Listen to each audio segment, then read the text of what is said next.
Hello friends, welcome back to my YouTube channel. ఈరోజు ఎక్కువ మసాలాస్ లేకుండా చికెన్ బిర్యానీ చేసుకుందాం, వచ్చేయండి. ఫస్ట్ చికెన్ బాగా కడుక్కొని అందులో అల్లం వెల్లుల్లి పేస్ట్, కారం, ధనియాల పొడి, పెరుగు, ఆయిల్ వేసి బాగా కలుపుకొని ఒక ½ అవర్ అలానే ఉంచండి.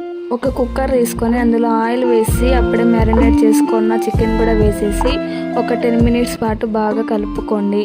తర్వాత బిర్యానీ మసాలాస్ కూడా యాడ్ చేసేసి ఒక 10 మినిట్స్ బాగా కలుపుకోండి. కలిపిన తర్వాత ఇలా ఆయిల్ పైకి వచ్చినప్పుడు టమాటో ఆనియన్ కూడా యాడ్ చేసుకోండి. మొన్న ఒక వీడియో తీసా కదా స్పెషల్ మసాలా అని, ఆ స్పెషల్ మసాలా నుంచి ఒక 2 టేబుల్ స్పూన్స్ మసాలా యాడ్ చేసుకొని బాగా కలుపుకోండి.